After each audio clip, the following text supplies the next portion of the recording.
சட்னி அரைச்சா மசாலா அரைக்க முடியல, மசாலா அரைச்சா மஞ்சள் அரைக்க முடியல, ஒவ்வொன்னுக்கும் தனி மிக்சரா வாங்க முடியும்? வேண்டாம், அல்ட்ரா சாய்ஸ் ப்ரோ இருக்கே, இந்தியாவின் அதிவேக 1000 வாட்ஸ் மிக்சர் கிரைண்டர், வினாடிகளில் கலையும் கரைக்கும் ஒரு சாய்ஸ் ப்ரோ போதும். இனி எதையும் அரைக்கலாம், அதை ஃபாஸ்டா அரைக்கலாம்.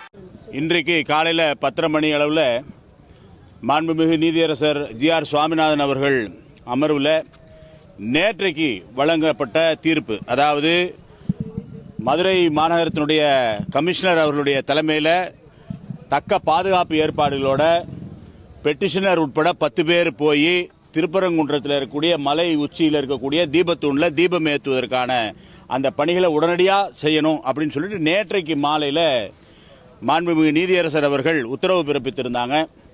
ஆனால் எல்லாருக்குமே தெரிந்த விஷயம், அங்கே நாம் போயிருந்தோம், அங்கே காவல்துறையை கூட தடுத்தது.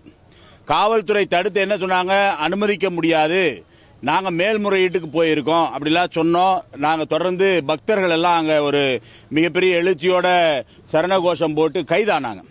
இன்றைக்கு அதனுடைய கம்ப்ளையன்ஸ் ரிப்போர்ட், அதாவது என்ன நடந்தது என்றதை பற்றின ஒரு தகவல் சொல்லணும் அப்படி சொல்லியிருந்தாங்க.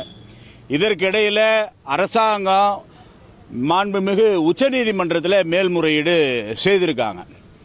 அதனுடைய அடிப்படையில் இப்போ நீதிபதி அவர்கள் உட்கார்ந்த உடனே மேல்முறையீடு போயிருக்கு. ரெண்டாவது, இன்றைக்கு 2 ரிட் அப்ளிகேஷன் வருது. ஒன்று ரிட் அப்பீல் வருது.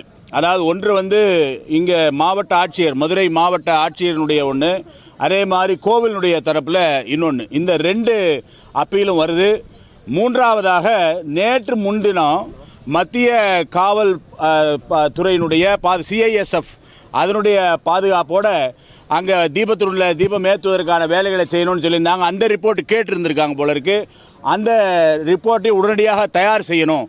இந்த 3 விஷயங்களும் தயார் செய்து செவ்வாய்க்கிழமை கொண்டு வரணும்னு சொல்லிட்டு வழக்கானது செவ்வாய்க்கிழமைக்கு மாற்றி வைத்திருப்பட்டிருக்கு. இப்போ இந்த அடிப்படையில் நாம் எல்லாருமே நீதியை மதிக்கக்கூடியவர்கள். சில பேர் வேணால் நீதியை கவலைப்பட, சட்டத்தை பற்றி யோசிக்க மாட்டாங்க.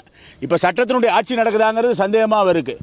அரசியல் அமைப்பினுடைய அதிகாரத்தில் நீதித்துறை மிக முக்கியமான ஒரு துறை. ஆனால் நீதித்துறையை காலில் போட்டு மிதிக்காத குறையாக அவமதித்து, நீதித்துறை தீர்ப்பு கொடுத்தும் கூட முருகபக்தர்களை அவமதித்து இழிவுபடுத்தி இந்த விஷயங்கள்லாம் நடந்திருக்கு. ஆனால் நாம் அப்படி கிடையாது. நாம் நீதித்துறையை மதிக்கக்கூடியவர்கள். மாண்புமிகு உச்சநீதிமன்றத்தில் வழக்கு இருக்கு. மாண்புமிகு நீதியரசர் அவர்கள் இந்த விஷயத்தை சொல்லியிருக்காங்க. ஆகையினால நாமும் கூட அந்த உச்சநீதிமன்றத்தில் நாமும் கேவியட் பதிவு பண்ணியிருக்கோம். கிட்டத்தட்ட ஒரு 11 கேவியட் நம்முடைய சார்பாக, அமைப்புகளுடைய சார்பாக, பெட்டிஷன்தாரர்கள் சார்பாக இங்கே இருக்கக்கூடிய அண்ணா பரமசிவம் அண்ணா இருக்காங்க, அதுபோக அரசு பாண்டி, ராம ரவிக்குமார், இவங்க எல்லாருடைய சார்பாக கேவியட் ஆனது பதிவு செய்திருக்கு. இப்போ இன்னொரு தகவல், கூடுதல் தகவல், இப்போ வந்த தகவல் என்ன அப்படின்னா, அவசர வழக்காக உச்சநீதிமன்றம் அதை எடுத்துக்க முடியாதுன்னு சொல்லியாச்சு. இந்த உச்சநீதிமன்றம் நீங்கள் அவசரமாக கொண்டு இது பண்ண முடியாது அந்த அப்பீலை. அதனால் வழக்கம் போல தான் வரணும் அப்படி சொல்லிட்டு இருக்காங்க. அதனால் அந்த நீதிமன்றத்தினுடைய நடவடிக்கைகளை நாங்கள் என்னென்னு பார்த்து கொண்டிருக்கிறோம்.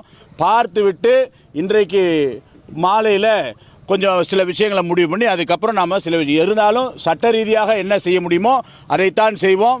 நீதிமன்றத்தினுடைய தீர்ப்புகளை, நீதிமன்றத்தினுடைய வார்த்தைகளை சிறமேற்கொண்டு கடைபிடிப்போம். நிச்சயமாக கந்தனுடைய கருணையினால, கந்தனுடைய அருளால கந்தர் மலையில் தீபத்தூணில் தீபம் ஏற்றுகின்ற அந்த வைபவம் நடைபெறும். வெற்றிவேல் முருகனுக்கு அரோகரம்.